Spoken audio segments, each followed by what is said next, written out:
Welcome back, everyone, to Friday Night League. It is time to get some words from your MasterCard Player of the Week, Contractz. Now, last time we spoke, you just finished defeating Cloud9. Now you have a Player of the Week award under your belt. What does it mean to you to have this tangible proof that you were such an integral part to the 2-0 week for 100 Thieves?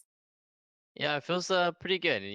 Coming into this week, I wasn't really expecting to get Player of the Week. Honestly, I thought I was gonna have really two hard matches, and maybe at most I would go 1-1. But it's pretty pretty nice to go 2 over C9 and FlyQuest. Not gonna lie. I think that a lot of our hard work definitely showed on stage, and just ready to keep on improving.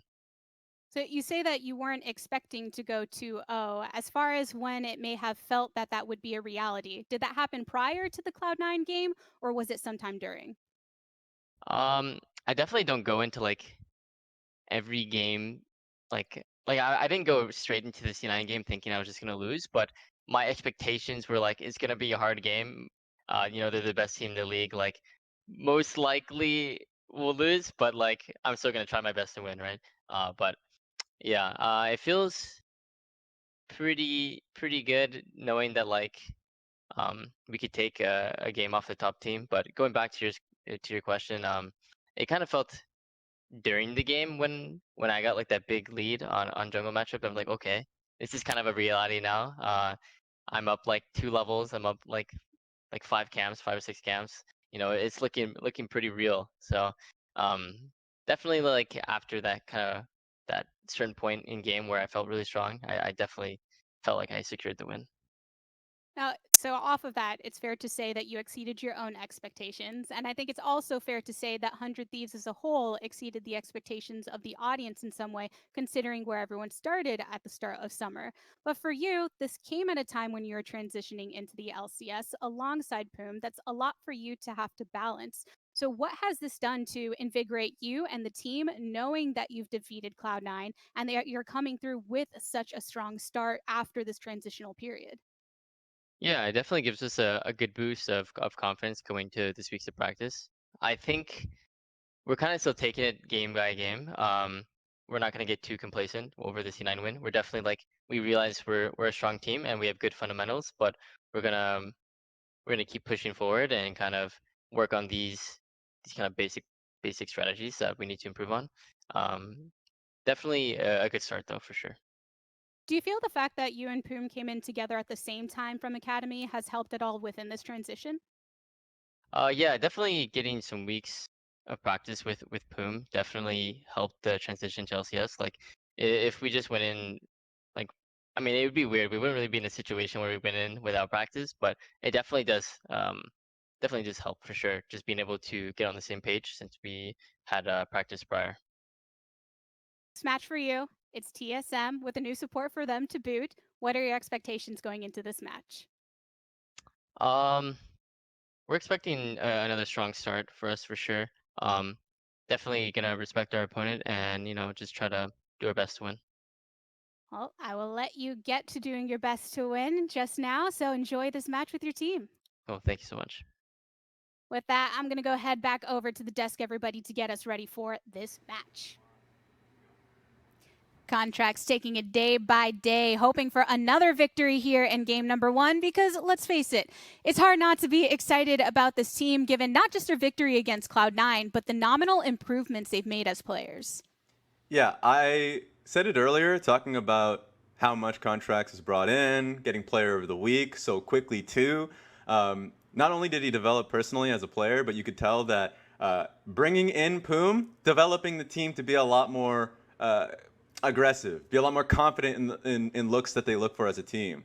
Because I talked about how, I guess in the early portions of the split, I guess as a whole throughout the year, the 100 Thieves main team was far more passive. They would look for later game scaling compositions, and a lot of the times would put Ssumday on a tank and play away from the lane. But in the last 4 games, this is what I like to see. Poome and Contractz support in jungle usually changes the mentality that you have as a team and as a comp.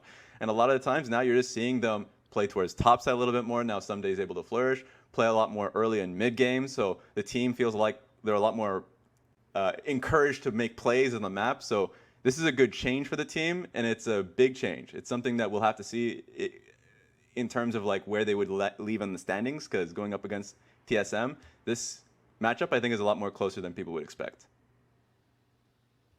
When we're looking at other players that have been making such improvement, Prolly, have you seen a difference in what Ryoma has brought to the table? Yeah, I think other than Contractz and Poome coming in, I think Ryoma coming back into form is really good. These are clips from his first match against TSM where he's just getting smashed 1v1 against Bjergsen, and this is not a matchup that should be this, poorly played, but he just kept dying over and over again, and you fast forward to now, he's actually back into playing these kind of star carries where he's playing the Azir against TSM and he's actually making these plays and keeping 100 Thieves into the game. And this is a player that at first we thought, he's going to probably just be, one of the staple mid laners that just kind of helps his team. But yeah, he's actually taking the reins and has a more variety in his champion picks where he's able to play these Galio picks. He's able to play the Azir, so he's a bit more fluid and a lot more successful than he used to be.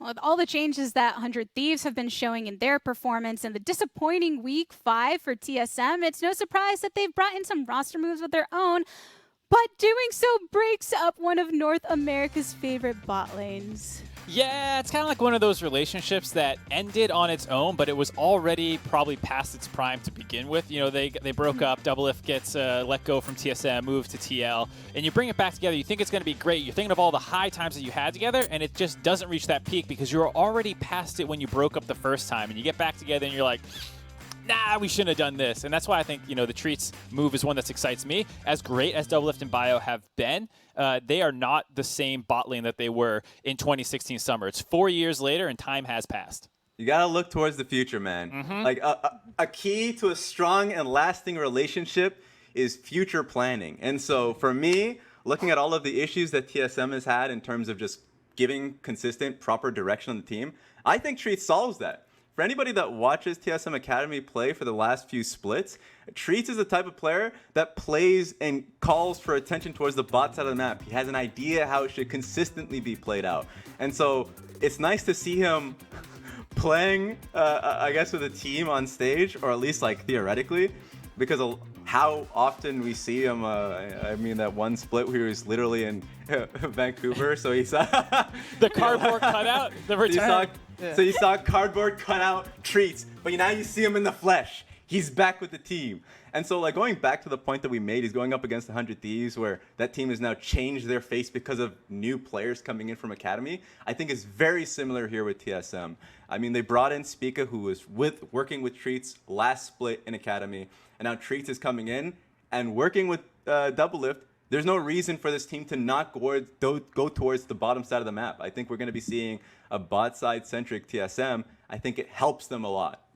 Yeah, and with TSM right now, I just want to see a direction. Like you're mentioning, he's going to help find them one. Like, just pick one. Once they get in the mid game, like, I don't know, they're helping Broken Blade sometimes. They're like throwing the map away for some weird resets. Like, just tell me what you're going to do in the game. Like, play mid game out some way. And I hope Treatz feels that. I don't know if it's a lane thing, but I just hope, please, just get your mid and late game macro, like, together.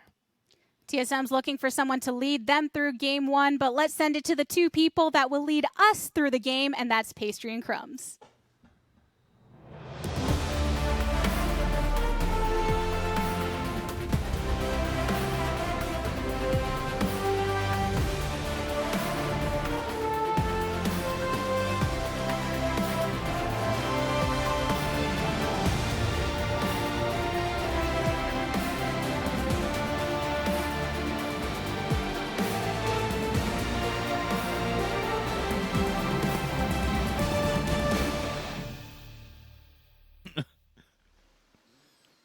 Hello and welcome everybody to week 6 of the LCS. It's Friday night. That means it's time for some League of Legends. My name is Julian Pastry Timecard. Joining me from Academy, he's been on a marathon this week, ladies and gentlemen. It's Alberto Crumbs Rengife. How you doing, man? I am so excited for this match, Pastry. That's right, we've been casting Academy, and it's a great time to have been casting Academy or watching, it is. Because so many players are now coming into the LCS, so we get to have a little bit of inside knowledge on how these players will perform today.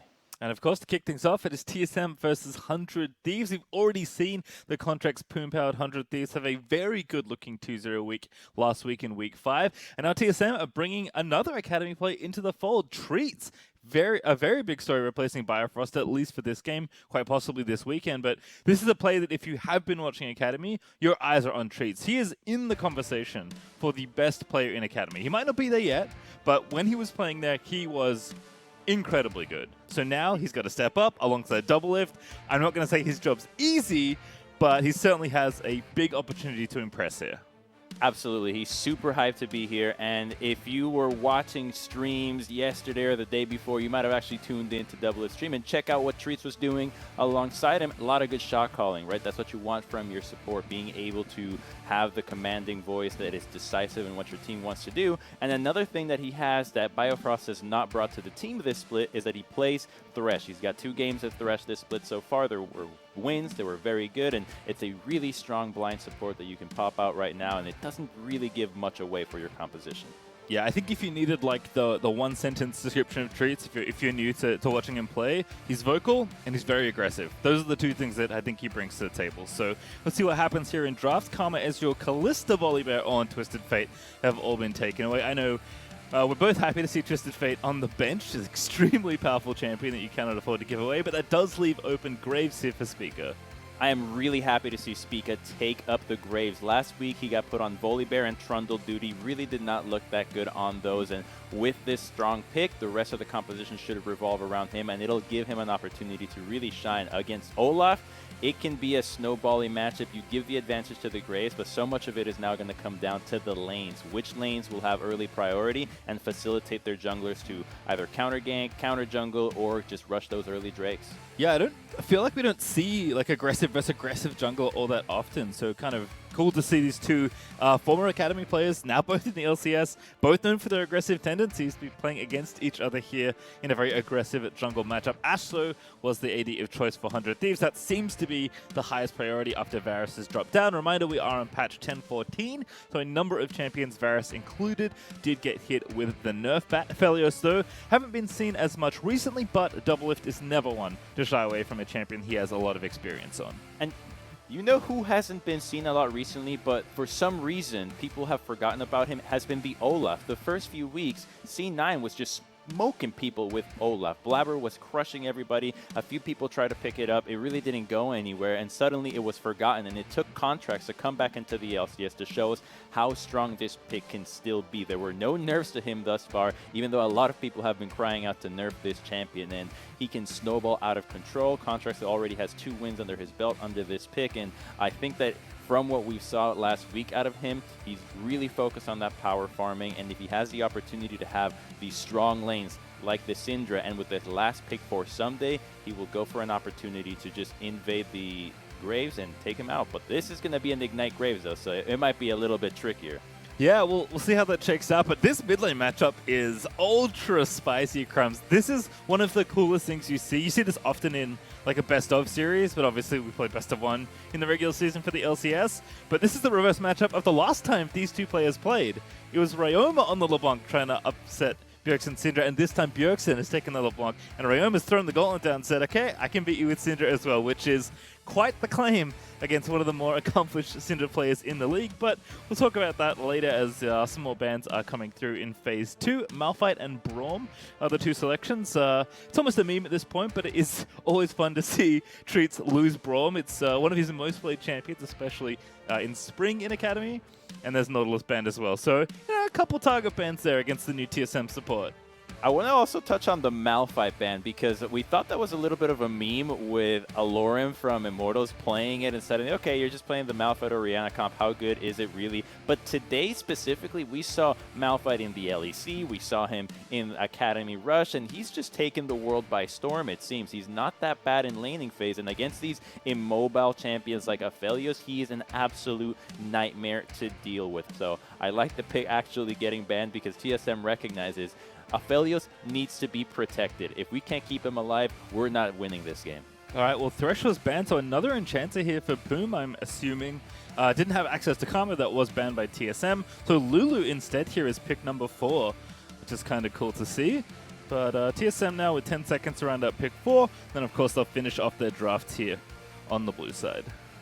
This is going to be a really tricky spot for Broken Blade because he's going to have to blind knowing that he's going to be up against a strong jungler pick and then a Lulu to potentially enhance whatever Ssumday wants to play as a counter pick. So Broken Blade has not looked that good last week. He did only found 1 kill. The Wukong and the Mordekaiser left a lot to be desired. He might pick up something new here or just go back to those same champions, but those two can really get abused right now. And if he has busted out something new like the Jayce, I think Ssumday is going to be the player that can definitely abuse it. We saw the Camille into FLICKR last week, which actually got an advantage in the lane that was taken all the way to the Nexus for 100 Thieves. So I wouldn't be surprised if Ssumday takes it again right here. Yeah, pretty explosive 1v1 between those two. It was a very fun matchup to watch. But Jayce, I guess, looks safe enough as far as blind picks go. Like you kind of alluded to, Crumbs, there aren't that many things you can do safely here as a top laner. But it is Wukong for Ssumday. He's going to go all the way down and decide that, you know what, I'm going to pick a little bit more for the team. Probably willing to take a loss in the early game. Willing to take probably a weak side in the top lane as well, which has not really been the Ssumday story recently. But Wukong's certainly a champion that, to me, says I'm focusing more on team play rather than individual lane. He'll have a strong opportunity to set up ganks with Contractz at level 6, even earlier if Broken Blade gets a little bit aggressive and starts trying to trade against the Monkey. But this is 10-14. He did take some nerfs to the duration of the knockup, just a 0.15 seconds on each of those. You got 2 knockups, going to be a little bit less, but I think that both these teams are going to be quite happy with what they have drafted, and it's always going to come down to execution these days, and the execution revolves around those dragon team fights. The objective game is real. One team's got that Olaf that lets you power farm, the other one's got Ignite Graves. So Spica looking for blood, Olaf looking for minions. It's also fun because, again, we've been talking about, Academy players making their way into the LCS. Spica and Contractz actually have played each other quite a number of times in Academy because they've been there for a while before moving up recently this split. So going to be fun to watch them play against each other. Mid lane also I have my eyes on because I love a good run back in the 1v1 mid lane, and it's always fun to see the reverse matchup. But Ryoma has been playing very well recently, but has a very tall task, despite TSM being a little inconsistent recently and certainly dropping games unexpectedly. Immortals being the biggest loss of their week last week.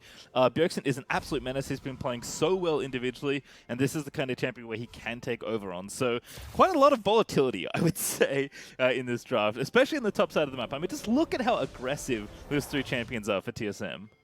Oh, yeah. And I also want to point out something that Contractz did. We saw it yesterday, and we ran over a little bit in Academy, but the Olaf starting without the jungle item is so that he can either clear a ward or be spotted without giving away where he's going to start. Because usually, if you start Talisman, you're starting red side. If you start Machete, you're going to start on blue buff. So this, to me, tells me Contractz looking to start blue side, going to pass to the top side of the map to help out Broken Ssumday at the end of the day, and it's just going to set him up to do a full clear, hit that top Scuttle Crab base, and then go for that power farming to the dragon. Everybody's just doing the power farm Blabber route, and why not? He really showed us how powerful it can be. Yeah, 600 Drake's pretty good. First one's going to be an Ocean for this game, but already action in the top side. Broken Blade is slapping Ssumday with the Jayce Q, and then off into range form he goes for even more Qs, as Ssumday is already lost almost all his health.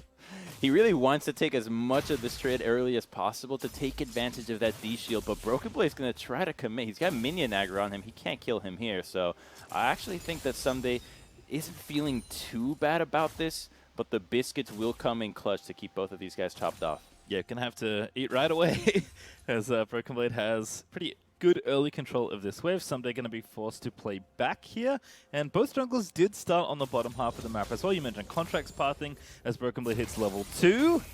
Acceleration Gate Q not going to hit onto Ssumday, but as we mentioned, Spica with the Ignite is coming towards the top lane, so could come to a head very quickly there as Bjergsen going to get knocked back there by Ryoma, but does proc that Electrocute.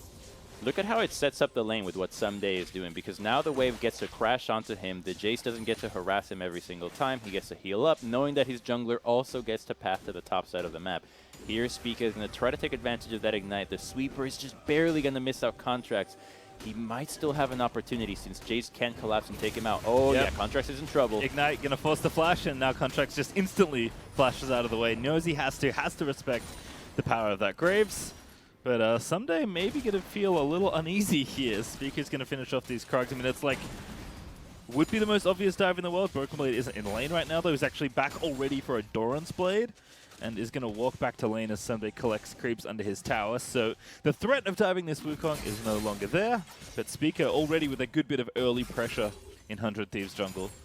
Broken Blade sees the opportunity for the quick reset. He's going to just stack up those blades, and this was an opportunity for Spica to potentially double crab the Olaf, but Contractz goes straight down to make sure that he gets that for himself, and now Spica will get to just continue to go and farm. Now, this is where the Olaf is just going to continue to go back into the jungle. He's not going to be two-faced by not having that flash, since he knows that Graves is unlikely to find him again for quite some time. So maybe there's a dive opportunity here, but this just looks like a defense. Going for this right now would be way too dangerous. Yeah, waves thinning out pretty quickly.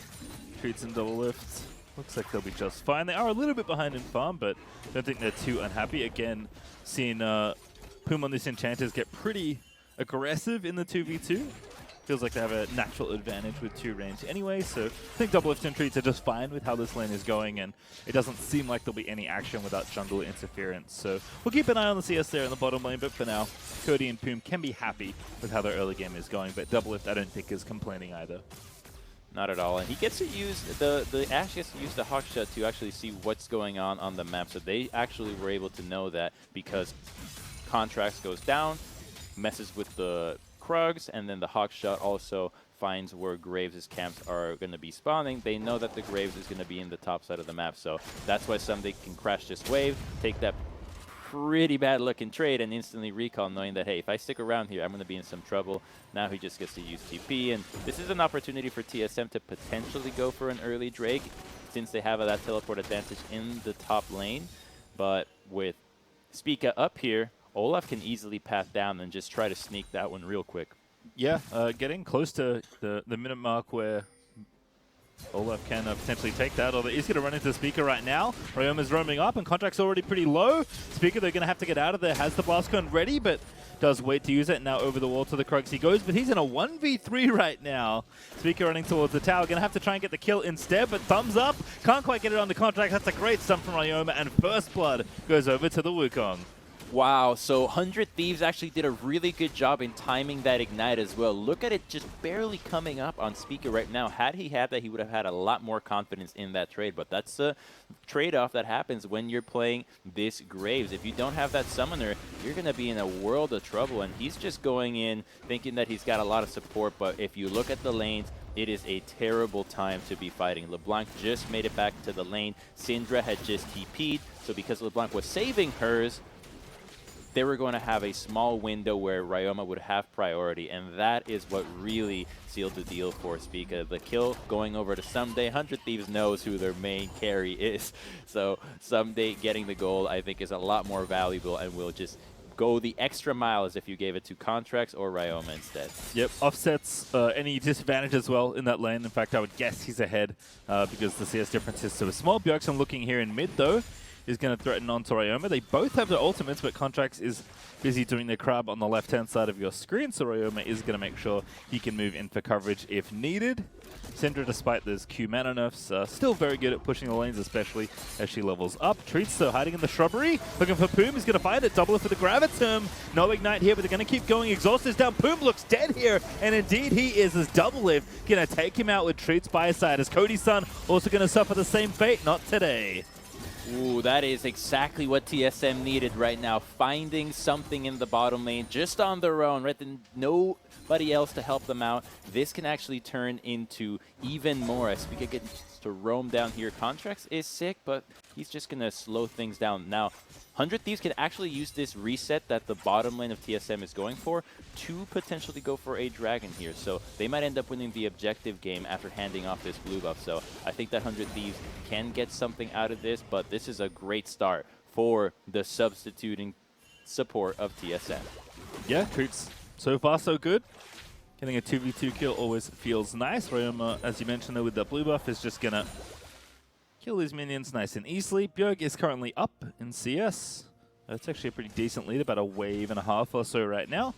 But again, TSM did pick fairly aggressive solo lanes. You can see that Broken Blade is continuing to build his advantage, despite Ssumday getting that kill gold. He's up just over 20 CS as Ssumday finishes off the rest of these. He's going to be a little under that, as Ssumday does at least trade aggressively, but he seems to understand the threats here in this matchup. It looked like we've had some close calls, but Ssumday has been pushing this 1v1 to the limit pretty happily here. So Spica is just going to take the top and mid lane control that his solo laners have and convert it into this early Rift Herald instead. And that kill is keeping Ssumday even in gold. Glad to see from the observers that we know exactly where Ssumday stands in this. And a big thing that has happened in the past few weeks is that these top laners, a lot of them have been trying to expand their pools into carry champions, whether that is Kayle, Jayce, Camille. The thing is, the initial bar was, okay, we want to see you get ahead in CS, especially the Jayce. We want to see you get some plays. We want to see you just win from your laning phase. But clearly, the bar is much higher than that. You actually need to be able to transition into snowballing that advantage, into team fighting well. And I think that the only Jayce player in NA that has truly shown us what a Jayce is capable of has been Ssumday. I think that all the other Jayces have somewhat been lackluster or against opponents that are having a really hard time, so it's easy for you to deliver your Jayce advantage into the team fights. Ssumday has been that only player, and today Broken Blade has an opportunity to show us that he can actually team fight with Jayce, but there is a lot of threats on this team that can easily punish him the second he goes in, so I need to see him have a great game because last week were two very rough ones. Yeah, Broken Blade's certainly not a player that shies away from the aggressive champions. He loves himself a good carry top laner. So we'll see if he can indeed perform on the Jayce. Contractz, though, clearing up vision around the Dragon. There is a 3v3 brewing here. They know Spica's here thanks to Cody Sun's Hawk Shot. And with both mid laners roaming down as well, there could be a scuffle for this first Ocean Joke Crumbs. It's 10 minutes in. We've got Graves versus Olaf, and no one's taking this Dragon. I think they're a little bit sick of leaving this objective up. Exactly. They don't want to stall out the soul win conditions any longer, but there's just such a large threat of, am I going to get collapsed on and lose right now? Because these teams are still trying to figure out where their strengths are. 100 Thieves is relatively new here. This iteration only has 4 games played, and TSM, well, this is their first one with Treatz in the first place, and they actually are still struggling. The only teams they've beaten were actually some of the weaker teams in the beginning of the split, or when they were at their weakest, before Immortals even swapped the roster. So I think that TSM is just trying to take things as slow as possible, but it might not be in their best interest. Although we have seen what happens when you stall out against Aphelios. He's kind of like a soul win condition anyway, so you don't really care. You got the Aphelios. We've seen that game against Immortals where he just defends in the base, pretty much 1v4 and still wins. Yeah, that was quite the experience. But I mentioned that, you know, I'm surprised how late this Drake has gone.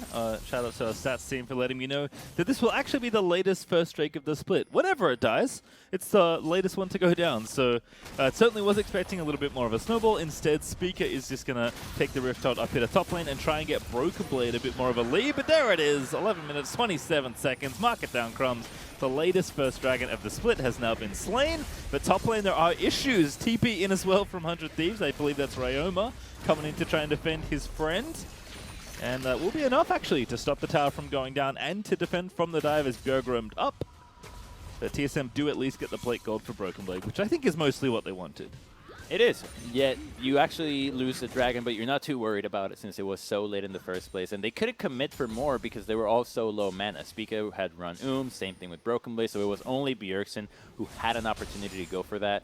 And as in lone LeBlanc that's not packing Ignite against a Wukong that still has ultimate, you're probably just going to get stunned under the turret. So it's nothing to fuss about. And thus far, I think that this game is just still to have anything to indicate us where these teams are going, because it has been so slow for the champions that we had expected to see be really action-packed in the early game, especially these kinds of Graves or Olafs. Yeah, I definitely did not expect this slow of a game with Ignite Graves and friends hanging out. But Ryoma, Poome, and now Contractz are going to group around the mid lane here and just get things pushing in the right direction, but no one seemingly wants to overextend here. Let's see now. This is an opportunity to maybe dive Cody. You still have a TP from mid and top. They just use their other ones to try to defend for Ssumday. So TSM has multiple instances where they had TP advantages. They're just not pulling the trigger on many of them. Happy to farm. Yeah, I mean, Bjerg TP'd back to lane by the looks of things. Maybe to get some presence back around here if they do want to look for that dive bottom lane you mentioned. Also, top lane, the Contractz is hanging out just short of vision. Broken Blade going to queue in. Contractz thinking about maybe going for it, but decides it's not really worth just going straight for the dive. Turret plating's going to wear off anyway. So it does seem like players will just go back, spend some money, maybe pick up their first items. We see Infinity Edge already done for Doublelift, Blood of the Ruin King already done for Cody, and I imagine both Syndra and LeBlanc are fairly close to their first items as well. It's interesting to see that TSM had 4 in the bottom quadrant of 100 Thieves' jungle, and they only went for the blue buff. They didn't really bother in trying to deny the 100 Thieves bot lane.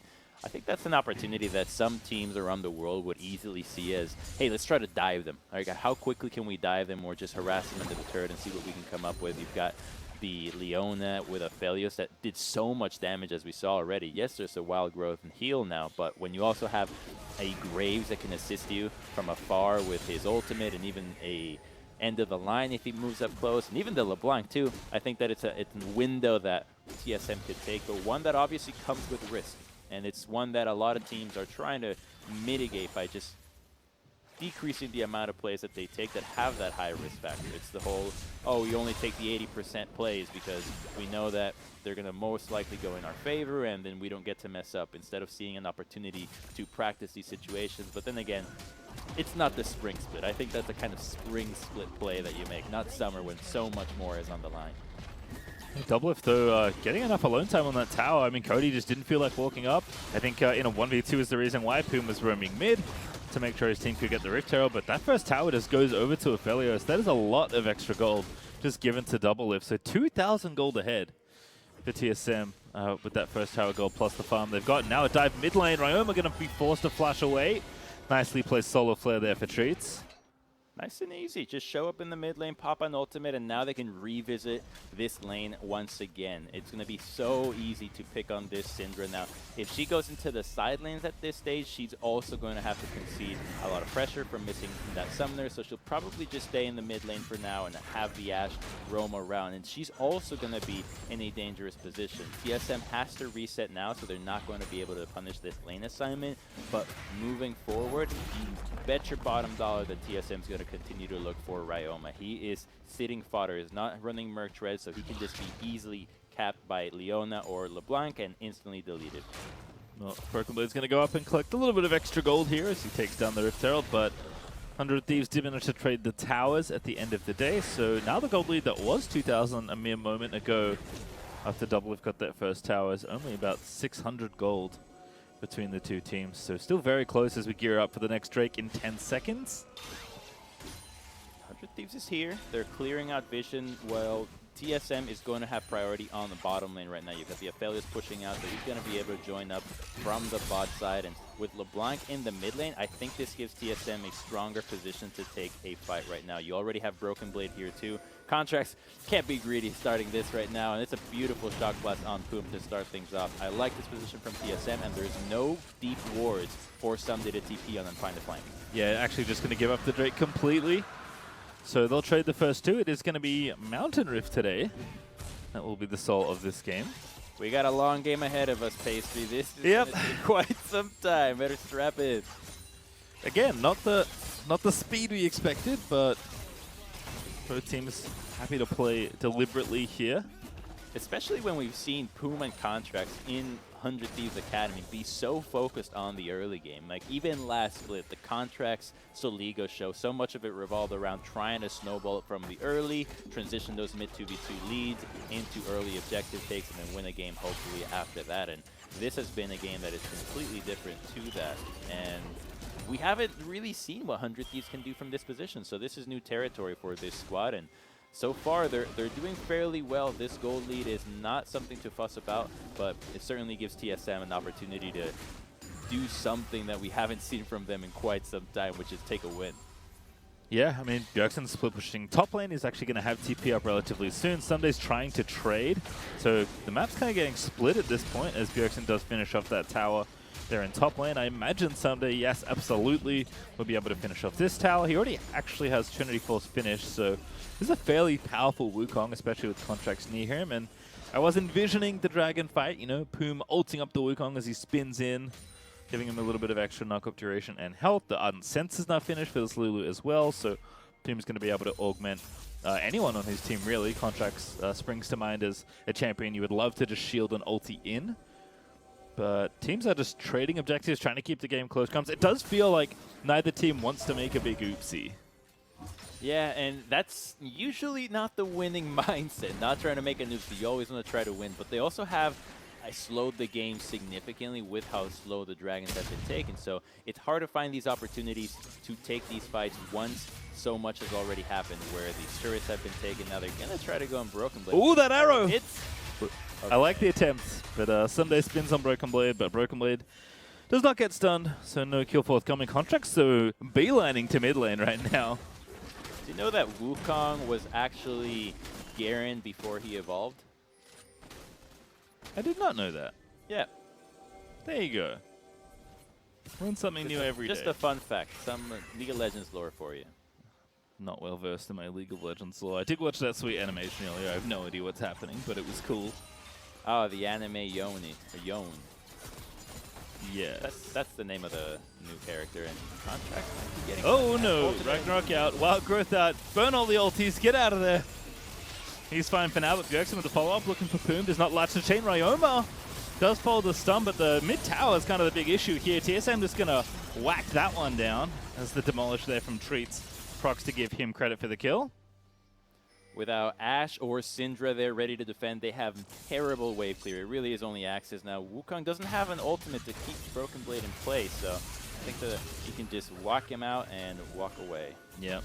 Broken Blade just thundering blows back. Hawkshot is going to find him, but Broken Blade's gone back anyway. Puts up the white flag as he gets revealed. That's a great emote. If you use an emote and nobody is there to see it, or if the enemy is not there to see it, did it even happen? Ssumday didn't see the white flag. He doesn't understand that Broken Blade is surrendering to them. Well, we shall see. I'm excited for whatever the next bit of action is going to be. Again, it's been a surprisingly slow game between these two teams, but TSM holding strong, about 1,500 gold ahead. Neither team is going to quickly snowball this Soul Dragon either, so there's a race to see who can be the first to 2 Drakes, as we split the first 2, but 100 Thieves already setting up around the area, 55 seconds till the Dragon is spawning. Bjergsen is also committed to side laning here with this TP, which makes sense, so Ryoma is forced to match him. Does have a TP of his own, but LeBlanc just so much more mobility in setting up for this objective. We need to watch the lane states to figure out who's going to have the advantage before the fight sets up. And thus far, 100 Thieves have been able to crash in bot lane. They are moving in mid, and with Ssumday committing here, this is the arrow that they need. Oh, it's Spica, yeah, despite the Q, and there's the Wild Growth as well. Contractz in there! Ragnarok's him down. As Treatz also in there, but great double knock up there for Ssumday. Broken Blade, though, looking to try and find the sniper. He isn't going to get Contractz yet. The shield is good, but Broken Blade, he's able to get the kill on the other end of it. So now a 4v4 with Broken Blade's poke raining down on 100 Thieves. That was a really weird smash from Jayce, because I thought he was going to eat the Wukong into the team, but he dashed at the same time and actually found his way, joined with the team again. So it could have been a kill. Ooh, almost Broken Blade goes down as well. So it's just a 1-for-1 trade. It looks like they lost vision there. Syndra's Dark Sphere does not give you vision for very long, and Ryoma didn't have ulti. So Broken Blade a little lucky to get away with that one, but he does. TP in now from Bjergsen, who's going to have to instantly dash away, but he's okay. Broken Blade also rejoining, so TSM with a very quick port back to this Dragon, clearly wanting to play for this second Drake.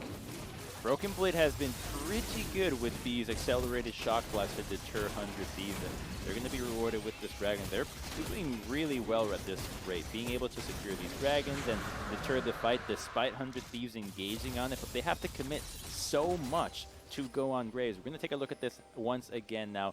TSM doesn't have any vision until Spica places this control ward, because 100 Thieves is coming in through their own control wards, but Ssumday has to use his W to get in range, and then he gets to knock out. So he doesn't have an opportunity to use the W once again to have that double knockup with the 2 clones, which is something that you really want to have with the Wukong.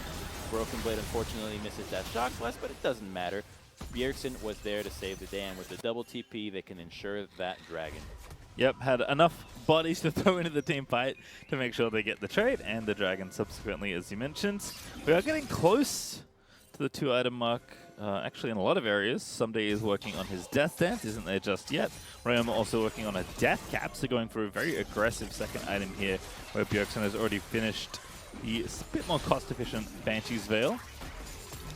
That death cap is going to get a lot of value. There is not a lot of magic resist on this side of TSM. It really is only Bjergsen and Treatz, so you still have plenty of targets that are going to be able to just get deleted from a Syndra combo, which is exactly what you want. You're going to be able to find the Jayce, maybe the Graves, and even the Aphelios if you're lucky. So Ryoma has his work cut out for him. We just don't want to see him use that ultimate on somebody like Leona or LeBlanc, knowing that you're not going to kill him and just get a shot. Ooh, a red double miss on the chain there for Bjergsen. But Ssumday's going to be forced to spin anyways. The poke is still good. The arrow does not connect onto Treatz, and 100 Thieves are here, but they don't really have any cooldowns left to play with.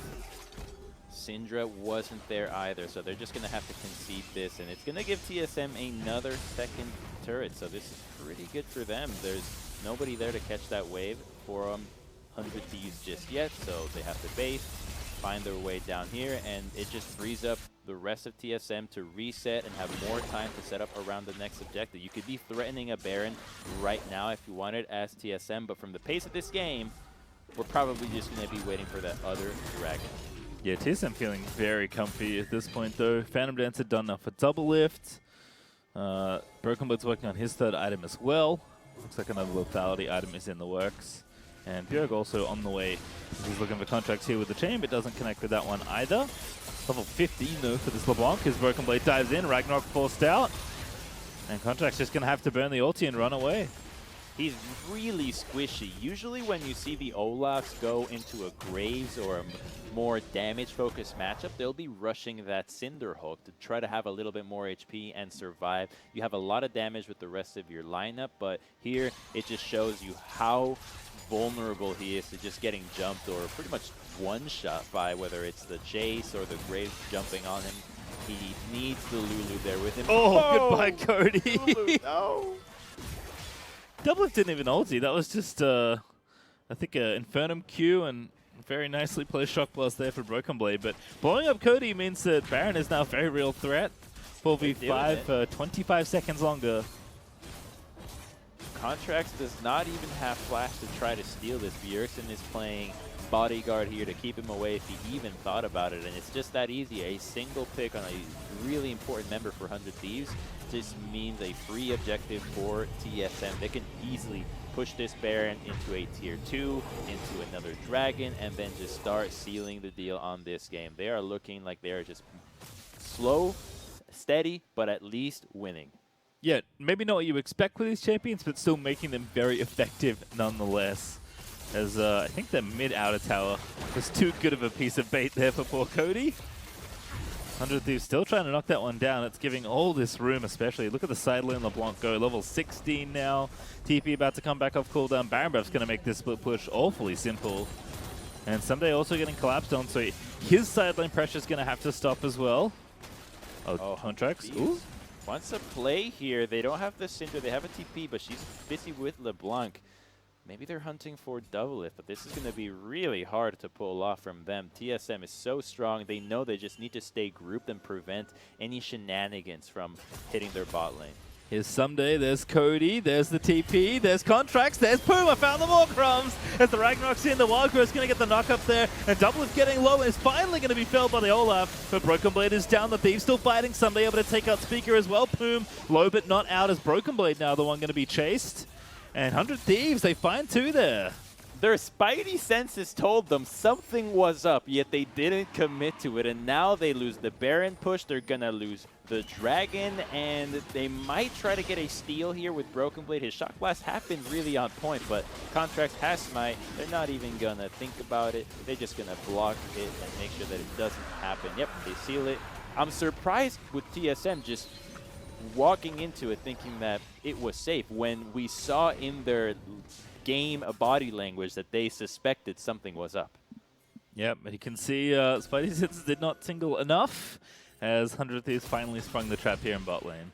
It's great from them. It shows us that they're still looking to find a win. I love that they instantly just go in. You need Contractz to just flash in and make sure that the play is as quick as possible. You know that the Aphelios needs to go down ASAP. And they got lucky that Bjergsen didn't die at the very end of that as well, because that would have been a huge kill to also take out. Poome also manages to live, and I think you can kind of see why they like playing Olaf plus Enchanter, right? But gonna have to hold that thought because another fight could potentially be brewing here. Cody does not have ulti up just yet, but it's close. Good stun there onto Treatz, but he's one of the tankier members of either of these teams, and Ssumday's rolling back in the middle lane with the ultimate up and ready, but Baron's still up long enough that TSM are able to take down the tier 2 in mid. They still get a little bit of value from that Baron, so they can feel somewhat good that they salvaged that play. But still, the ward here is the witness. It knows what happened down. It knows that 100 Thieves was still looking, still thinking about how they could win this game. It's a really good sign from them. And now the items get to be a little bit more dangerous from these champions like the Wukong. He's at the DD completed, looking for that Stair-X gauge next to make sure that he can survive when he goes into so much burst that TSM has right now. You also see Contractz working on Randuin's by the looks of things. So going to be a bit tankier now after the Black Cleaver and the Warrior. I think a pretty sensible choice given all the damage raining in. But here's TSM looking for Contractz. Going to have to Ragnarok out of there. Bjergsen dives in. Good Shock Blast again. Wild Growth forced out. Poome now going to be left to the Wolves as Broken Blade's looking for that kill. But Poome, tagged just barely. The shotgun rolling in, and Poome, he lives through the onslaught. 100 Thieves are going to get out of there.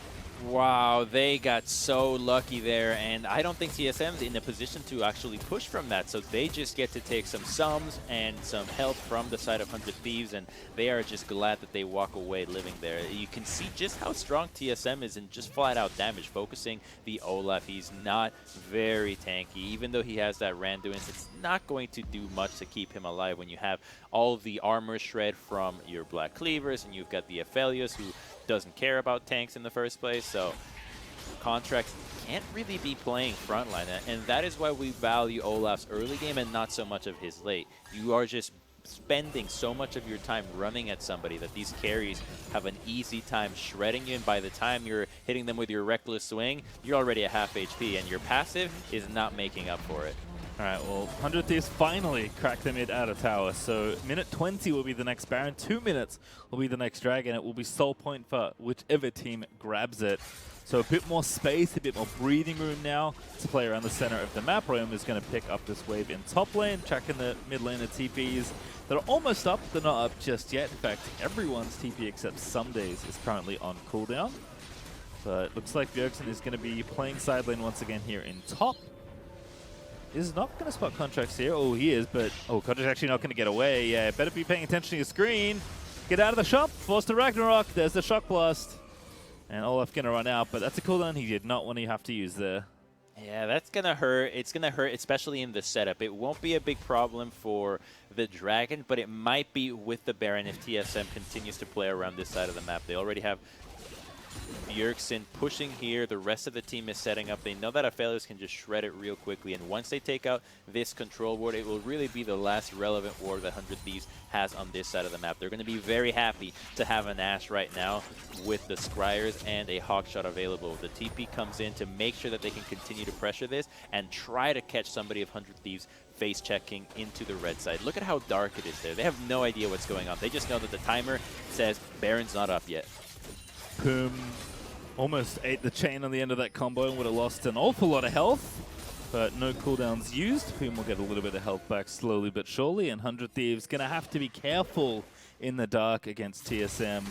It does feel like, though, the next exchange around these major objectives could very well determine the winner of this game. TSM still up a few thousand gold here, so feeling comfortable, but 100 Thieves have shown that with the right team fight, they can certainly make things happen. But TSM aggressively starting Baron here. They just see it now. The Scryers just got popped, and Contractz does have flash, so TSM have to respect that there's a steal possibility. They back off, and the fight begins. He's in. Arrow in as well, going in for Treatz, but he's pretty tanky. Poome in the front line, but Ssumday trying to dive the backside as Treatz does fall, and Ssumday now going to spin back towards his team as Poome barely lives again, but Ssumday going to get chained up, is forced to flash there, and does dodge the shock blast. So low health bars on either side, but it's only 100 Thieves that get the kill. They're going to go for the Dragon, but TSM can still threaten a Baron here. Doublelift is really strong. The second hot shot comes out. Great timing to see that they can stop this, but 100 Thieves is spreading themselves thin. They're going for both objectives. That Sky's Bloom spotting Bjergsen felt extremely relevant in that spot, but Bjergsen might just still go for it here. The shock blast is good. Bjergsen's going to have to dash back, and TSM are committing to finishing this objective. Ssumday isn't there. He didn't really have health anyway. 100 Thieves need to find a way around this Baron. Contractz might just have to get in there and try and steal it. He's going to flash in. He's not going to get it. But can they win the team fight after? TP's coming in for 100 Thieves, but Bjergsen grabs the big shutdown gold off of Contractz' bounty. And 100 Thieves chasing, looking for kills here, but TSM already got what they wanted. Oh, TSM was willing to coin flip on that one. Great kill. Broken Blade sniping Poome, who finally dies for once in these engagements. The Aphelios turret actually, did it aggro onto Ssumday and also splash onto Poome at the same time that Broken Blade hit that shock blast? I think that's what actually ended up going down, because the kill credit went to Aphelios after the shock blast hit. Ulti onto Doublelift, but no one can reach him. Ssumday just dives in there, but only to his death into the throes of the 3 TSM carries. They're still here and healthy, and with Baron, they can push. Yeah, they're actually staying on the map, which I like. TSM picking up the pace in the last 5 to 10 minutes, Crumbs. And they're going to knock down this inhibitor tower. Ryoma only one here to defend. Cody letting the arrow rip, finds Broken Blade. Contractz is in there. Going to get the shutdown of his own this time, as Ryoma is just going to get sniped by Bjerg. And it's 3v3, but it's not a particularly fair 3v3, as TSM will crack the top inhib tower and the inhib itself on the way as Spica's working on mid lane. TSM closing in on the 100 Thieves Nexus. They can definitely get so much here. They don't even have to base if they want to continue going, but they'll likely do it. Bjergsen, low mana, so they're just going to be really happy that off the single push, without resetting from Baron, you can go down to the bottom Nexus turret and just ride it on home. This is a checkmate position practically, 400 Thieves. We're going to see that first fight here. This is actually the aftermath after the Baron. Let's see what actually happened to Poome, because there's the turret, right? And Cody suspects that there's a turret happening. It hits the same time that the Aphelios turret with Infernum hits Ssumday is timed with the Broken Blade Shock Blast. That is just unfortunate in the day of a Lulu. Well, it hurts. And 100 Thieves watch a large chunk of their base crumble to the TSM Baron power play, which is not over, by the way. TSM looking to march down bottom lane and finish off this game, as you mentioned, Crumbs. But I feel like there's a team fight left here for 100 Thieves. They haven't really put all the pieces together yet. You know, the Ashe arrow into the Wukong ulti with the Olaf running through with the Lulu ulti on. You can see it come together. Ssumday doesn't have TP, and he's just basing right now, so there isn't even an opportunity to try to wait around in the brush and flank. So it's going to have to come straight up into 100 Thieves, into TSM, and that's exactly what Aphelios wants you to do. He wants you to run at him because he's this fed. So the Baron buff will run out before the wave crashes into the tier 3, but it doesn't matter. They're already this strong. A few shock blasts here and there, and they'll have this turret. Yeah, plenty of power still left here for TSM. So it should be a pretty straightforward siege. 100 Thieves just trying to fend off the incoming TSM, but the ult is going to find Poome. In they go with the shock blast as Treatz runs in with the Leona. That inhibitor's dead as Bjergsen is looking low, but not out just yet. Ssumday spinning around trying to catch the pesky LeBlanc, but cannot get the kill just yet. Broken Blade's going to chase Ssumday away, and TSM can just walk out of here. Doublelift? Doublelift? Oh, no, he can't. Yeah, you better get out of there, Chief. Does Mercurial Scimitar out? Aphelios is not that strong. Like he needs all the CC to be initially used on the rest of the team. But at least Ssumday going for that play actually deters the wave as well. So he finds a way to get that. But now Bjergsen gets a TP and another shock blast hits Ryoma. Broken Blade sure knows who to hit with these. Yeah, it feels like, you know, nothing happened at all. The Bjergsen just TPs back in to continue the assault. As TSM are looking to finish off that Nexus. But 100 Thieves, can they hold on, Crumbs? It's looking grim. Not a lot of mana, no Ssumday ultimate thus far, and those second 2 waves are about to hit. So I think this looks really good for TSM. We just need to see Broken Blade find an angle. Look for he's shooting for it. He's not really thinking about getting it onto Contractz or Ssumday. Always looking for Poome or Ryoma, and then Cody Sun's secondary target. But here comes the engage. Here we go again. Doublelift is the target. He's got no flash. He gets wild growth up. Contractz takes him out, but the return damage absolutely absurd on TSM side, but they can't get a carry just yet. Broken Blade gets hit. Here comes Ssumday, but he gets exhausted. Very nice work there for Treatz, but now Ssumday begins the spins. Can he win? It's Treatz that goes down as well after Spica falls, and 100 Thieves crumbs. They found the fight they needed. They will stay in this game as they pick up 4. What? I thought this was TSM's game in the bag at this point. The Dragon is up as well. That means 100 Thieves can go and take this. Bjergsen's not enough to deter it. They can just creep. They kill the minions in the base. And that engage was all because Doublelift was initially caught out, had to burn the flash, and then put himself in the position to be re-engaged on knowing that, hey, 100 Thieves can just run straight at me and I'm not going to have a way out. So they did a great job in punishing the small window that TSM gave them. And now the Ashe gets to go to the Dragon. She's going to find Bjergsen there. And this could give them the sole point to keep this game going, Pacey. We knew we were in for a long one, but this is not how I thought it would pan out. No, Cody does need a friend though. Poome is here, but this LeBlanc is still very scary, and they don't have a smite to secure this. So Bjerg might even just say, hey, I'm going to steal this. Here comes Contractz. They are going to delay for their jungler, which I think is a really smart play, and now they'll force him out. So this Dragon will go over, but what's it going to cost? Bjergsen, though, maybe going to be caught out of position. Cody letting the arrows fly, but doesn't pick up Bjerg.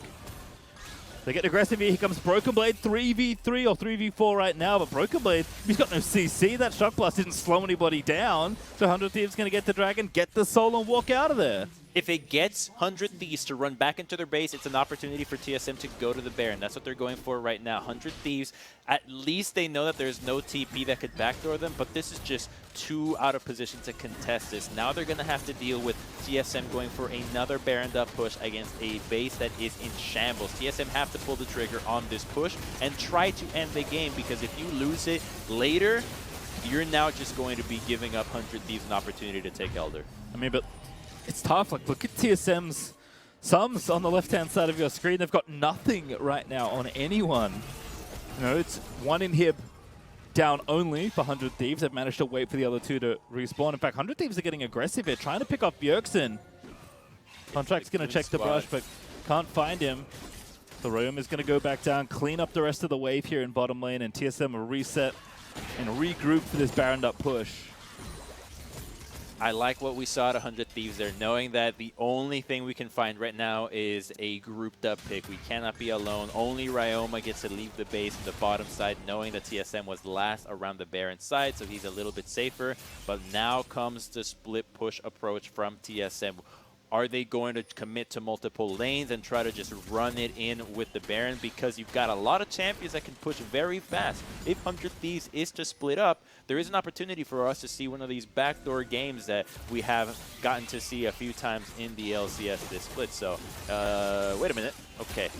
The engage just barely missed. That arrow actually hit Treatz. Not a target that can really chase that far away. The TSM will keep going. No arrow. That is a big cooldown. That was really important in catching out. I see Ssumday. Yeah, Spica got to get out of there. Ssumday going to chase him down. They go for it. He's got the 2 knockups. Spica's got no flash. He's Ignite Graves. That's the jungler dead. 5v4 now for 100 Thieves. So they're going in again. Contractz onto Doublelift again. He's got no flash. It's coming up soon, but he's going to just kill him. It's over. The next is open. TSM! They've managed to rush it down. They will defeat the Thieves. But a very dramatic ending. 100 Thieves. They knew they were going to win that last fight. They just couldn't win the race to the Nexus. What is it with TSM this split and trying to end these games in the most unusual fashion? Bjergsen backdoors. Once again, he's going for the BD alongside Broken Blade, but it's what we talked about, Pacey. There's such a strong pushing power. There's no base left for 100 Thieves. If they commit to any engage on one side, you know they're going to pull the trigger and try to end. That's what they did. They got the win, and they actually beat the team that beat Cloud9. So where does that put TSM now? Crumbs, that's a very loaded question. It is. To be honest with you. So I think we can get out of here and let somebody else decide what's going on. Let's see if Mark, Raz, or Probably can give us an answer. Is TSM better than Cloud9 now? I don't know. I don't know who's got the answers, Crumbs, but we are going to go to a break, and on the other side, we'll hear from the Verizon post-game interview, so don't go anywhere.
Welcome back to the Verizon post-game interview. I'm Rib, and I'm joined by TSM Treatz. No, you're not on Academy. This is the LCS, and TSM Treatz has just won over 100 Thieves.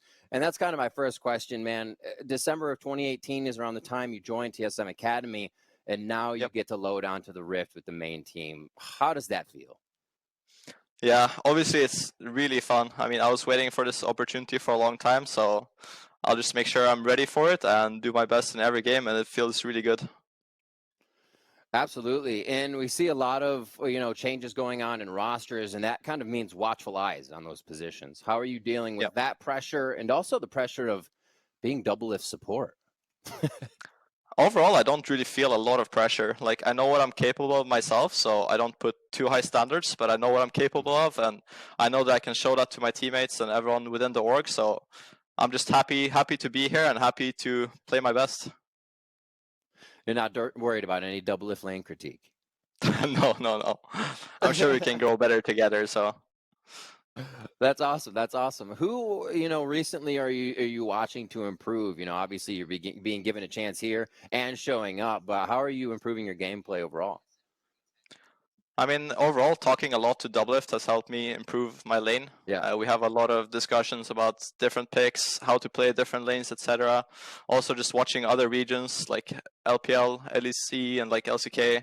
Just the top teams in general, they're really strong in other regions, where I think NA is like slightly lacking. It's like C9 is pretty good, and then it's kind of a toss-up after that. So, yeah, just watching other people and talk to my lane partner has been the biggest thing for me. Awesome. Well, I'm sure a lot of people are really happy to have seen you on the main stage now, Treatz, and we can't wait to see what more you have to offer in the future for TSM. Thank you so much for joining me. Thank you. All right, everybody. Now, as we go to break, we are going to have the Ming Queen, Avali May, set us up for our next game. Check it out.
Many of us are working from home and adjusting to new coworkers. Coworkers who borrow supplies and always interrupt meetings. A gift can help. And when you use your MasterCard, you have security benefits that keep you protected, so your purchase ends up in the right hands or mouth. And your staff can start something priceless.